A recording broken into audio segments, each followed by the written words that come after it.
Floor in 10 minutes, ready, go. A guy named William moves from England to a small town called Hurricane with his wife and 3 kids. It's in this small town that he meets a fella named Henry, who has his own kids, and Henry and William become good friends. They decide on a business venture to open up a family diner that sold cake, and with the main attraction being these 2 animatronic suits that can either be an animatronic or can spring lock into suits that humans can wear. Keep that in mind, it'll be important later. Henry wore the Freddy suit and William wears the Bonnie suit. Fellas, business is booming for Fazbear's family diner, so much so that they open up another branch called Freddy Fazbear's Pizza, where he creates 4 new animatronics: Bonnie, Chica, Freddy, and Foxy. But what we don't know about William Afton is that he's a crazed lunatic, an absolute psychopath. It is for this reason that it's assumed that Henry created an animatronic called the Puppet to protect his daughter Charlie from danger. One day in Freddy Fazbear's Pizza, Henry's daughter Charlie gets locked outside of the pizzeria. However, the puppet can't save Charlie as it's stuck in a box, and as William pulls into the driveway, he ends up murdering Charlie and dragging her into an alley.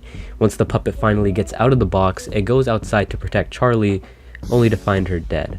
What happens next is that Charlie's spirit inhabits the puppet, so it's now possessed by Charlie's spirit, and Henry lost his only child.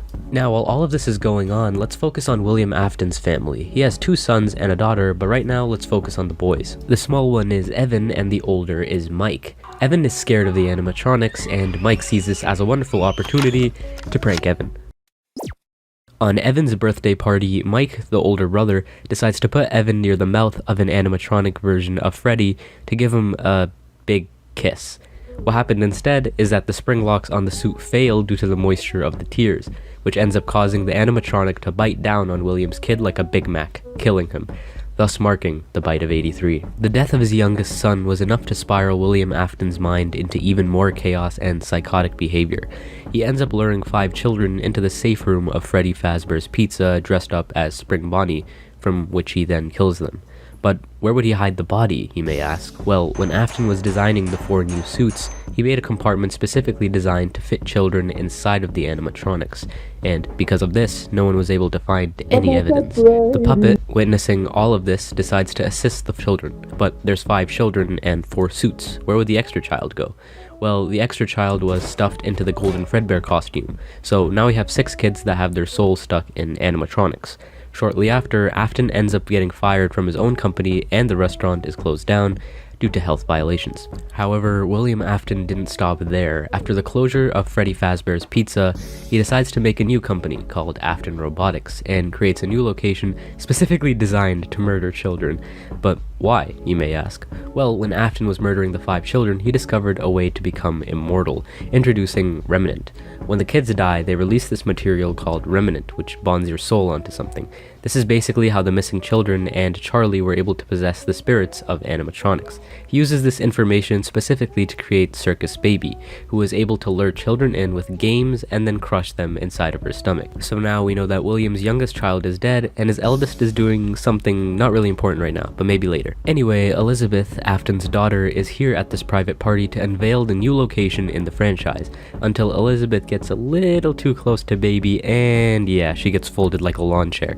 Anyway, because of this incident, the Circus Baby Pizza World was shut down due to a gas leak. But rest assured, he still kept the animatronics open for rental.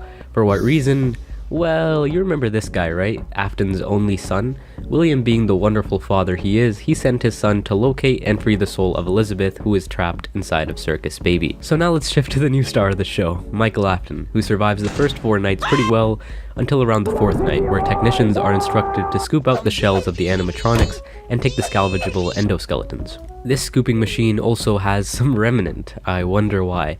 Soon enough, all of the animatronics get scooped, but they all combine their parts of their endoskeleton into some weird megazord known as Ennard. On the final night, our man Michael ends up finding himself in this godforsaken scooping machine, and it turns out Baby's true intentions were to scoop the living hell out of Michael's organs and make some room for Ennard to chill in there, like some fucked up hermit crab. Needless to say, our boy Michael gets scooped like he's one of those strawberry sherbet ice creams, and all that remnant keeps his soul alive, whilst Ennard makes his way inside of the corpse to escape the complex.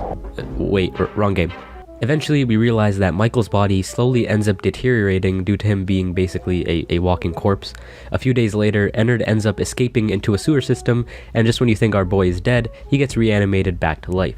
Now that Michael has freed Elizabeth, his new goal is to find William Afton. Fast forward a bit, Michael isn't able to find his father, but while all of this is happening, William decides to go to the original abandoned location to dismantle all of the old animatronics. William ends up snapping those fools like Lego bricks, but unbeknownst to William, he just awoken the spirits in a physical form. The spirits all gather up and confront William. However, in this safe room lies the very suit that William Afton used to kill these children. In an attempt to, scare them, he puts on the suit and laughs mockingly. It was all fine and dandy until those spring locks on the suit got a little too loose, and yeah, William ended up getting crushed and mutilated, causing a very ironic death. His corpse just laid there for a while until some fools decided to reopen the Five Nights at Freddy's franchise as a horror attraction. They found the suit and thought, hey, this bloody animatronic suit seems to be perfect to put inside of a horror attraction for kids. When they do this, William decides to become alive again and stalks this area for a week. I say a week because after 1 week passed, the building was set on fire.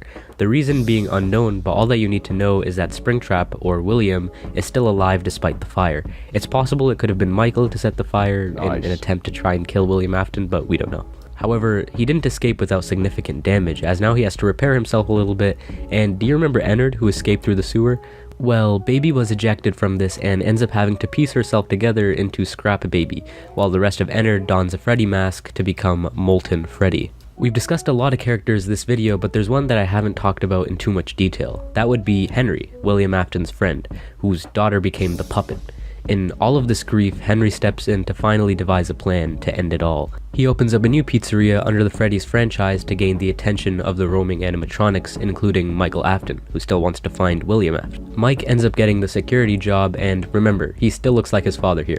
Henry creates an animatronic to capture his daughter. The animatronic is called Lefty, and little by little, Mike collects every single one of the animatronics into one facility, all according to Henry's plan.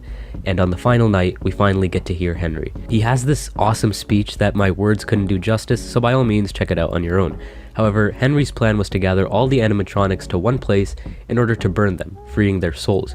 He tells Mike, the volunteer, that there was a way for him to get out, but he feels that Mike might want to die here. Henry commits arson to the building, killing all of the animatronics ever, including Mike, himself, and of course, William Afton, where his soul is presumably forever tortured by all of the animatronics. Hey, you know what's on the menu tonight? We finally get a peaceful ending, all loose ends finally tied together. How peaceful. Until the next game comes out. This is where another company takes control of the FNAF games instead of Scott Cawthon, so there might be a lot of plot holes, but it's up to you on which story you want to continue or end with. Anyways, it said that before William died, he uploaded himself virtually onto binary code, and when they develop a virtual FNAF experience, William's conscious enters through code and now is in the virtual game. He's able to use this power to slowly take over people's bodies. William ends up finding a host named Vanessa to take control of, using her to create an alter ego called Vanny, which William can take control of. Shortly after, a new FNAF mall is created. God, these guys really need to stop making FNAF branded things. And go figure, in this mall, 9 children are missing. Our main cast is the glam rock series of Chica, Freddy, Roxy, and this alligator who apparently jumped the living hell out of Bonnie and killed him. All you need to know is that these animatronics are in some way controlled by William Afton.